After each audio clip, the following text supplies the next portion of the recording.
I'm a medium. Ask me how it's not filmed in front of a living studio audience.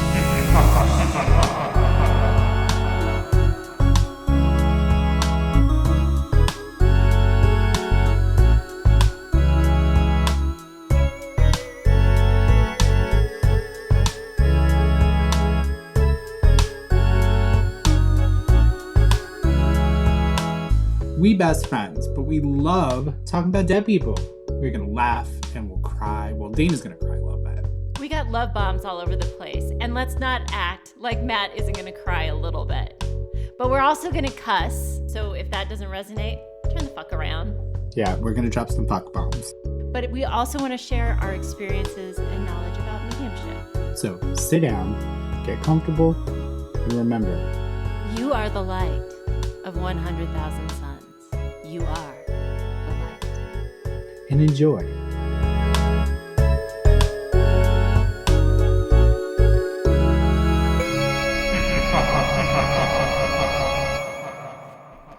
Hi, Dana. Hi, Matthew.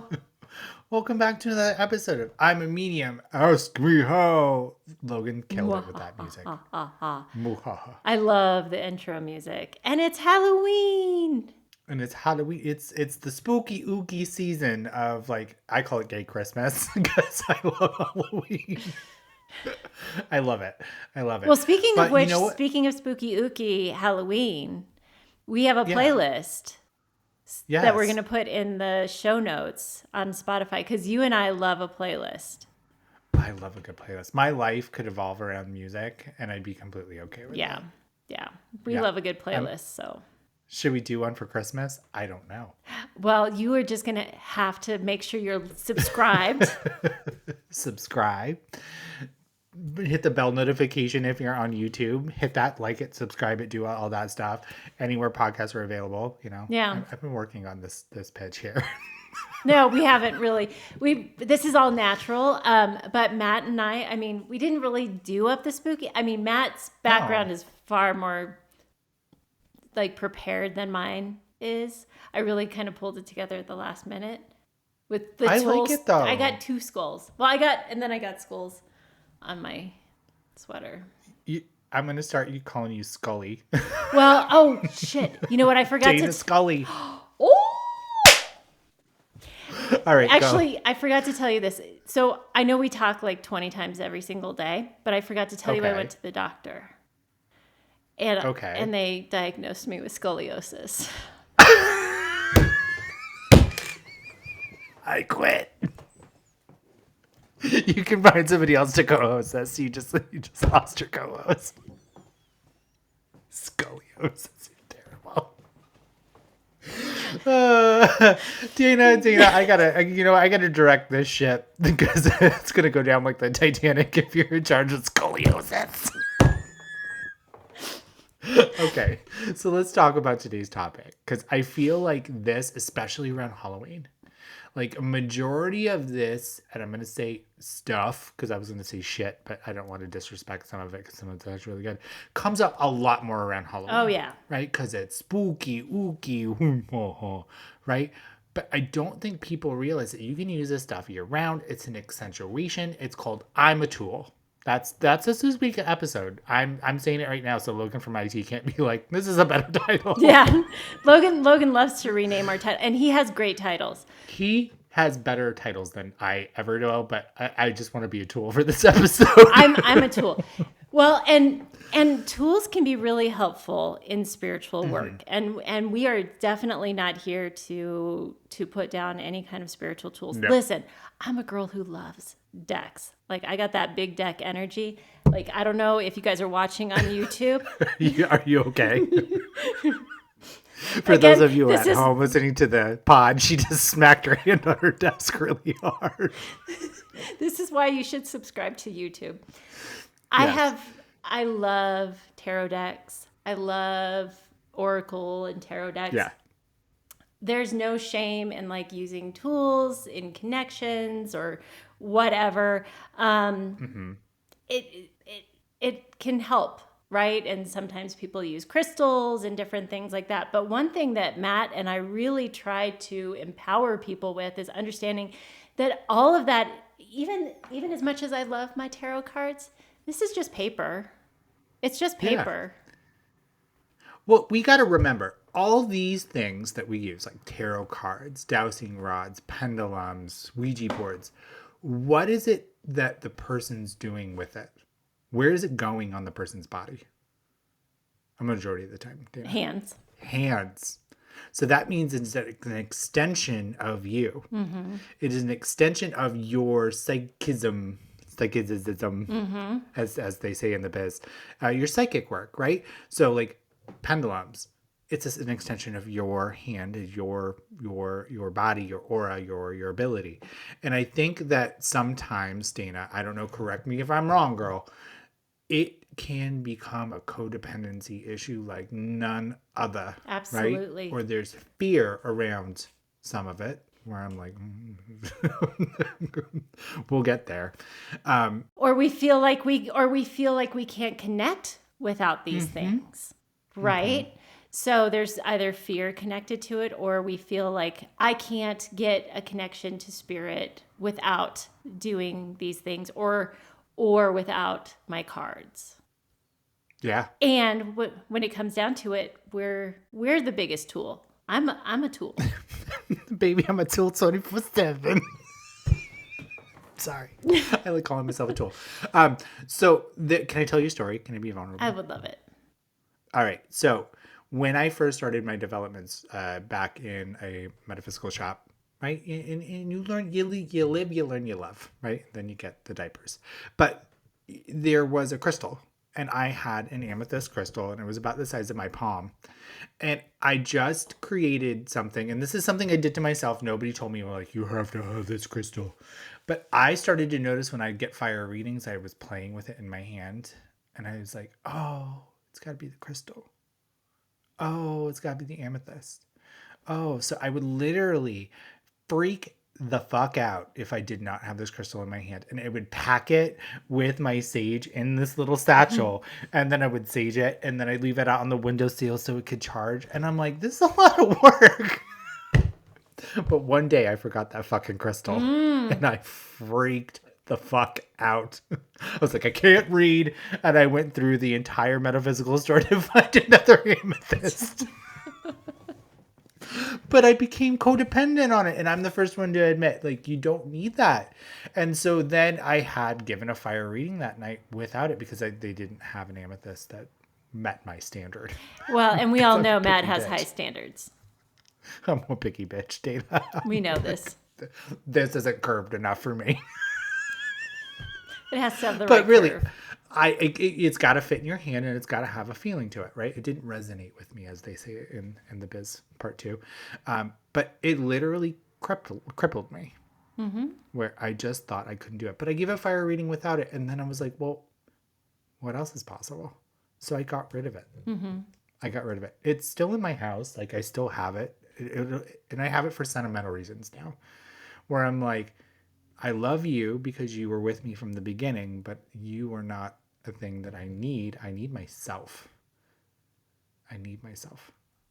And so it was a big lesson. It was really hard to learn that, and it caused a lot of anxiety. But I had a lot to unpack throughout my development journey. So get ready, folks. There's going to be a lot of unpacking here. But I think in our development journey, there is a lot of unpacking, and there is a lot of self-development that happens. But I had a very similar thing that happened with me in my development. It wasn't with a crystal. It was actually with cards, because I was intuitively and psychically picking up on a lot of different things. And then I ended up picking up tarot as a way of validating what was already coming through. So a lot of my process before I started going to development circles and things like that was I would intuitively write things down, I would journal, and then I ended up pulling cards, and it would validate what I had already intuited or psychically picked up. And so I had become really dependent on my cards. And I had kind of circumvented that whole like process of tapping in first before pulling out the cards. And I was just going straight to the cards. And then Yeah. I started going to development circle, and and there was no cards at development circle. And I was like, oh shit, how am I supposed to be psychic without cards? Even though I had originally started out my process without cards. And it was scary. I was like, oh God, I'm going to fall on my face. I'm going to really suck at this. And then I realized, oh, no, it's there. It was never the cards. It was me. Yeah. So I think I would be surprised if there weren't more people that didn't have a story like you and I, right? So maybe Yeah. it's a crystal, maybe it's cards, maybe it's a pendulum, maybe it's dowsing rods or whatever. But we give so much power to these objects, and we take it away from ourselves. Yeah, you don't realize you're the one that's holding the crystal, and you're the one that's holding the tarot cards. But you know what? I did see a funny joke the other day. It was kind of really funny. It called tarot. It was like, oh, they treated tarot like it was crack because they were like, you want to do some mediumship? And they showed some tarot cards. I was like, oh, it is a gateway drug. Yeah. No, I always joke around that tarot was a gateway drug for me. It is. But tarot was such a validating thing for me. Because and you guys have to remember, like, I did so much of my development before Zoom rooms and before, like, you really, this is back in the old days, guys, when you had to get in your car and like meet people in person, and go into a scary room with a bunch of other people. It was, and I was doing so much of my growth and spiritual development on my own, in my own house, like, kind of like, what is this? And meditating and journaling on my own, that tarot was a very validating process for me in my spiritual journey of like, oh shit, yeah, this resonates with me. This feels very natural to me. And it was a very key component to me stepping forward into who and what I am. Yeah. And I think it can be that for many people. And it's such an amazing tool to get started as well, because, and I'm going to keep going because I fucking love tarot. It creates a vocabulary with spirit. And especially since we're talking about mediumship, because I'm a medium, ask me how. We are constantly building our vocabulary with spirit. So even there are times where, a spirit might be coming up forward and they may show me the King of Pentacles card of like, this guy has King of Pentacles energy as a reference. That big King of Pentacles, that's more King of Wands energy, but Okay. I'm learning the phrases from Kimmy. She's teaching me dirty things. but honestly, sometimes they will use references of tarot to describe an instance in somebody's life or who somebody was as a person, just by flashing the image of the card in my head. So it was a tool in my mediumship as to building my reference and vocabulary and speaking with spirit, and using the context of colors, using the context of imagery and all of that, especially as somebody who wasn't very strong clairvoyantly. It was very helpful for me in building that clairvoyant language with spirit. So I love tarot, and it was very helpful for me. So there's a couple of the reasons why I think a lot of people resonate with tarot first and then they move over to mediumship, is that it's so fun. Tarot is fucking fun. And when you have fun, you don't have tension, right? And so you get to play a lot more with tarot than you do with mediumship. I mean, we play with spirit, but it's not like, the play is so fun where it's just the possibilities. You're using your intuition, you're using your higher self, and you're tapping into things like at the beginning of your tarot reading where things might trickle in mediumship wise because you're open. You're like, and spirit's just going to throw a bunch of stuff at you, right? But it's a good thing. So if you're ever like, hey, is it too late to do tarot? No, it's not, because even if you're an established medium and you go play with some tarot, it's just more, the more you know, the more you grow, yo. Yeah. Sorry. Well, and tarots, I mean, there's so many beautiful decks out there, and I just admire the artwork. I really I just got a new deck a few days ago, and I'll sit there and I'll stare at the artwork, and I admire the artwork so much. And the thought of an artist's play on a card that's been done a bajillion other times by other artists, and their interpretation of what that card means to them through their artwork, and I think that's beautiful. So it's an art form to me in a lot of ways.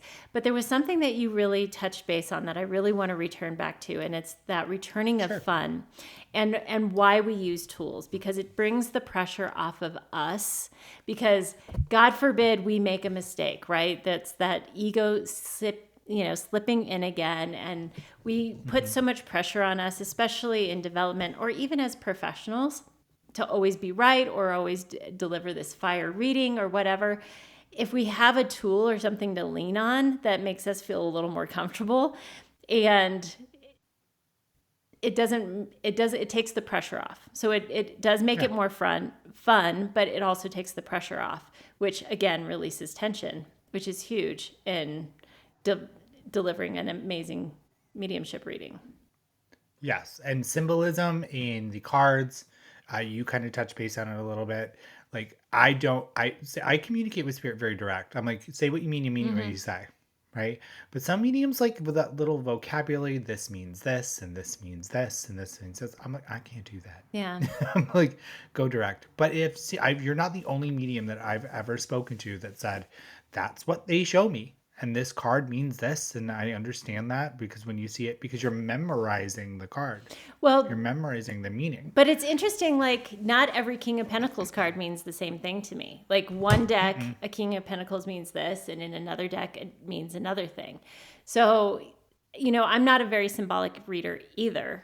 That's one thing that you and I are very similar on. If they show me a horse, it means a horse. It doesn't mean symbolically anything. If they show me an apple, it means apple. It doesn't mean teacher. But that doesn't mean that mediums that read symbolically are wrong. No. It's just, I like to, like, if you mean it, say it. I don't like to do the shortcut. It's just not the way my brain works. Are you a black and white thinker? Yeah. Yeah, me too. Me too. Like, I think like people that like think in gray or understand a little bit more about gray and are okay with it are usually the ones that go in symbols. But I'm like, look, motherfucker, because it causes tension for me. And I'm like, no, I can't. I'm not going to decipher. I'm not going to decipher. Here, this is the evidence. I don't want to decipher apple because I think that leaves a little bit more room. But I've seen people just reading symbols and they're fire. Yeah. Like, okay, cool, sweet, awesome. Yeah. And there are amazing, like, famous readers that read completely symbolically, and it works for them. And I always want to empower, like, there is not a right or wrong way necessarily to do mediumship. Biggest thing is that, is it evidential? Is it consistent? Are you being ethical? That's what we're looking for. What the way to do that, the way you get there is not as important as the end result. All roads lead to Rome, essentially. Yeah. So question. Ooh, hot topic question. Ouija boards. Ouija boards. Ouija boards. What are your thoughts? Well, it's been an evolving topic for me because I started out very fear-based. And very like, ooh, that's scary. And I'm going to tell a secret. You ready for my secret? Yeah. I've never once ever used one. Oh, Dana.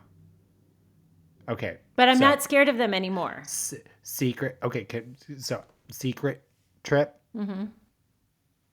Yeah.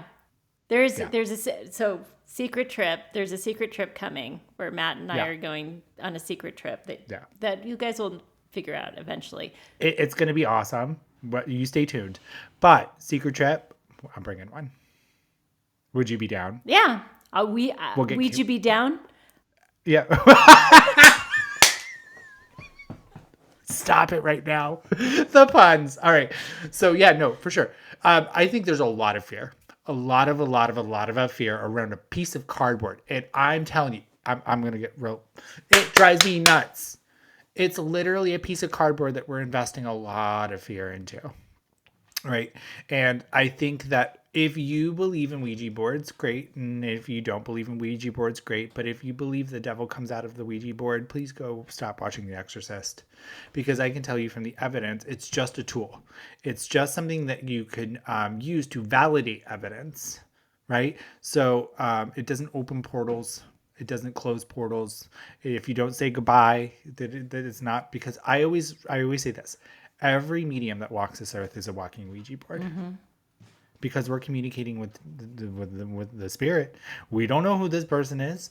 As I'm describing this person, it's up to you to decide who this is. That's exactly what the Ouija board does. It's just letters and numbers on a board. They don't bless this board at, what is it, Parker Brothers? Yeah. Parker Brothers. Do we have an on? Do they have like a priest on board? Hey, Father Ron, get over here. Yeah. We got another batch. I have to bless this stack. Oh, damn. But like, they don't have that. So it's just a tool. And it's a tool that we put the power and we put that intention in for it to cause whatever chaos in our lives, right? But if we walk into everything with fear, we're going to have fear projected at us, because that's the energy that we're giving it. But if what happened today, I just said to you, hey, walk in there and I want you to pretend or have the intention that you're going to only get beautiful messages from anything that comes through. It's going to be just beautiful messages. You would have a different perspective of the evidence that you're getting. I want to, this is my dream, okay? So you know how I'm not spooky ooky? Mm-hmm. Like I just don't believe in the spooky ooky. I'm opening my eyes to just be a little bit more open-minded. Yeah, you heard it here on a medium. Ask me how. Matthew Tao wants to be a little bit more open-minded. I want to take a Ouija board to a haunted location. And I want to use that to see if I can get evidence that can validate from another medium in the building. Ooh. Yeah, because it's a tool. It's not a portal. I'm not going to be like, but I want to use it in a way that can just back up the continuation of life after death. And if I can get evidence that backs it up, yeah, it's cool. There is a haunted location to this secret trip that we're going. Okay. I'm just thinking. Okay. We got conversation for later, but this is how every horror movie starts. Two mediums walk into a haunted location with a Ouija board. What could go wrong? But I think that's exciting. I think it's awesome because it's just a tool. I just don't invest it. So I feel like when we look at something like the Ouija board, we need to unpack our fear. Where did this fear come from? Who told us this fear? Is there any evidence or experience that can back up our negative experience with this board? Or is it somebody's story that is causing you to feel uncomfortable? Now, if you have a bad experience with the Ouija board, I'm so sorry. I'm not invalidating your experience. But what was the atmosphere? Did we feed that, right? Unpack it before of being like, well, my lights didn't turn on and then it popped a fuse and right. But our mind's going to want to go to like, the demon came out and shut my lights off, slapped me around a little bit and went back downstairs. I don't want to invalidate your experience, but I want you to unpack it further. What was the vibe? What was the intent? What are we doing? Because I'm learning to be a little bit more open-minded around negative energy, not negative entities. Mm-hmm. Does that make sense? Mm-hmm. Because the world's balanced. We need positive and negative. Mm-hmm. But I don't believe that the negative, in my experience, is intelligent. Mm-hmm. It's manifestable and it's manipulating a little bit, and you can work with it just like you can work with positive energy. But I don't feel like the negative energy is intelligent. Well, and deciphering whether, and we talked about this a little bit in the Stanley Hotel episode, but deciphering what is from the human realm and what is from the spirit realm when we're picking up that energy. Because if I always use this example when I teach my empath class, when you just walked into a house and the husband and wife just had a fight. And you weren't privy to this fight, but you can feel that tension in the house. Mm-hmm. Mm-hmm. Oh, you can totally feel it. You can totally feel like when you walk into the room and you know people are talking about you, but you didn't hear anything, but you just know that they were talking about you. That's your intuition. Right? You can feel but you can feel the energy in a space like that, right? And that's not spirit energy. That's human energy. That's human emotion and whatever. So it's very easy to have that happen in a space if there was something that's really, really negative that happened. If there was murder that happened somewhere or whatever, that's an imprint of something really negative that happened somewhere. Does that mean that there's a negative spiritual thing that happened there? No, not necessarily. No. But that imprint, you have to recognize what a human negative imprint things hold, and separating that from the spiritual. Do you think trauma is energy? I think trauma is absolutely energy. So like I went to the 9/11 memorial because I live really close to New York City, and it was deafening. Like it was quiet as it feels weird to be there. It's not saying that it's haunted. I'm not saying that, you know, you can see bad things at night, but what I'm saying is it felt weird. It felt quiet. It felt like I shouldn't be there. It felt uncomfortable. And it's because I kind of knew the intent of the area. But it also, it's scarred, right? It's a location that's just forever changed in mourning, where people go there to mourn. That is also an energy that leaves there. There's people, and not only did something bad happen there, but there's revisiting energy of people that go there specifically to mourn, to revisit, to bring that there. It had the same feeling as a graveyard. But yeah, I mean, so again, we have to is it spiritual negativity? Is it a negative entity? Is it, you know, that's the unraveling. And I think, you know, when we talk about Ouija boards or fear or anything like that around spiritual things, and obviously we're talking about a Ouija board, but, you know, we could be talking about a doll. We could be talking about a lot of different other things. It's really taking that and looking at it from a broader perspective, because when we're in fear, we're not thinking with a clear mind. We have to kind of take a step back and kind of go, okay, what was this actually? And you had spoken about it a little bit earlier about really unpacking it. Where did this start with? Where did this, and kind of going, where was this first time? Maybe the first time I saw something negative about a Ouija board was from watching The Exorcist. Yeah. Okay. Have I ever had any bad thing happen around anything else? No. Was it other people telling me this? What was my own personal experience? And unpacking it. I agree. But you know what is really funny is you brought up haunted dolls, and my mind automatically went to, because we're friends, of like what haunted doll you would be, like if you had a haunted doll. And you know, I actually figured it out. You gem doll, because you're truly outrageous. You're truly outrageous.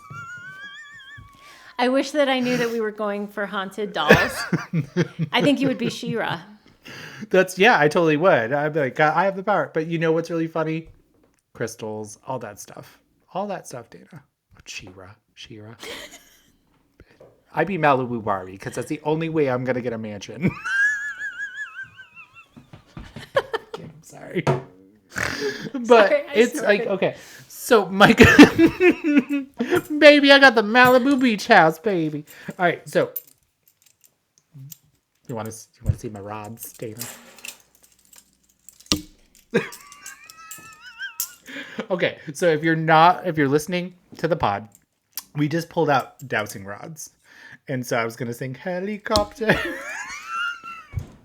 Okay, so I keep hitting them on stuff. Dana, do you know anything about dowsing rods? Like, what do you know? Tell me what you know. They're copper, right? So they're copper. I don't know. Okay. I really don't know much about them. They're they're divining rods. They're good for finding water. Yeah. Well, people used to use them to actually find wells, right? Or like, yeah. But you hold them, and allegedly, because I always say allegedly with dowsing rods, is that they are supposed to, you're supposed to have it in a neutral position, which should go It's really hard Mine- when you have a microphone and you're. Mom won't shut the fuck up. I feel like these But are my there's- nipples. Like, Yeah, but you end up having them say yes or no, and it's based on, whatever you said it, right? So like, what spirit, show me a yes, and then they would move. I'm making them move, okay, but they would go across, or this would be a no, or like if you want a hug, they go like that. I've seen spirit hugs, but allegedly you can get yes or no answers. You can't use like, hey, where's the barn and where's the fire, Lassie? Like it's got to be like, hey, are you a male? Are you a female? Okay. No, I don't know what that is because I didn't set my yes or no. But you can ask questions. I've seen a lot of error with these. A lot of error. What error do you have? there's a lot of error. They smell good. They smell like pennies. I love the smell of pennies. You're weird. Gasoline, pennies, and like barbecued hot dogs and rain on pavement. I'm weird. I'm gonna make you a candle. Pavement scented or penny scented candle. Yeah. Surprise! Christmas is ruined. Who's on the penny? Is it George Washington? I don't know. Who's on the Why are penny? you I don't know asking me who's on this? the penny. Ask the divining. I don't know. Here, let's see. Let's ask the rods. Stop right now. Only the finest questions on it. I'm a medium, ask me. Anyway, you just name the candle that. Just be like, yo, this is Abraham Lincoln or whoever's on the penny. I want to say it's George Washington. I think we're spending too much time on the penny. Okay, that's fine. Moving on. No, but Pen- like the divining rods and pendulums, there's a lot of room for error. And that's not to say that they're invalidating as tools. No. They actually can be valid tools in the right hands. My favorite thing, though, like, oh God, talking about TikTok is like the people that are like, will take cash apps to tell you if you're pregnant or not. And, rapid fire. And they're always yes. It's like, yes. Does he like you? Yes. Oh, can we do it? Hold on, let's do it. Okay, ready? Get your rods. Well, I can't because it keeps hitting the microphone. So it just Okay, because pretend. I was gonna be like, am I pregnant? Yes. Are you my twin flame? Yes. Will Doug come back? No. Will Doug go away? Yes. Cash at me. Is he the father? Cash at me. Cash at me. Donation only. Cash me. Yeah. No, but there's a lot of like, you have to be perfectly still. Yeah. And if you watch a lot of people doing this, they're moving a lot. They're moving their Yeah. fingers. They're not resetting the energy. Your thumb should be away from it. Mm-hmm. It should be grip like your udders, right? Grip in the udder, right? And you need to have like a pause between each question. Mm-hmm. It has to give it time to answer. You can't just swing it around like it's a helicopter. Have you ever seen like, they're like, vroom, vroom, vroom, vroom, vroom. It's like, No. Professionally done? No. well, exactly. And so, taking all of that with a grain of salt and being discerning about that. The same thing with a pendulum. It's really, you have to have it very still. Mm-hmm. And you can use a necklace as a pendulum. Mm-hmm. Did you know You that? can use anything. Mm-hmm. You can use like Yeah. a paper clip at the end of a string. You can use anything as So- a pendulum. You should have your pendulum, which is essentially like, let's say it's a charm on a necklace, right? And you're holding it and it should go still, right? And you wait for it. And then you just ask the pendulum, well, what's my yes? But I also heard that this might be your intuition answering the question. It's So it or might your not be higher spirit. self. Or your higher self. But it is like, I'm moving it. Okay, so this would be my yes. And it's swinging back and forth. And then my no would be like side to side. I just moved it. So not a real reading. But you should always just reset to zero. Like you should Between always every question, reset. you have to hold it, reset it. Correct. Because that way it's giving spirit a chance, or your higher self, or whoever you're communicating with, time to answer. It shouldn't constantly sway. And it's a very slow process. Pendulums are very slow. And they do sell those little boards too that you can use. And it's scrying. I think people use it to scry. Scrying, from my understanding, is more like looking into a like an onyx ball and different things like that. I mean, fucking Charm just did me wrong because they always use scrying on a map with a pendulum. Scrying in that way. Okay. Yeah. So I mean, I don't know if that's considered. There's words. Scrying on Words are confusing, and I don't pretend to know it all. Me either. But here's the thing, I think it's always important to be discerning, whether you're seeking to get a reading from somebody. You want to be discerning. You want to have your red flags ready and open. Like, does this seem legit? Does this seem right? Do they seem connected? Just because somebody says that they're doing something, does it seem legit?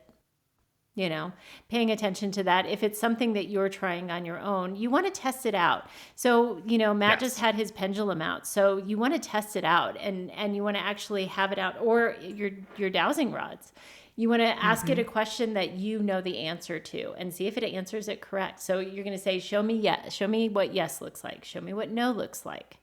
Now, is my name Ted?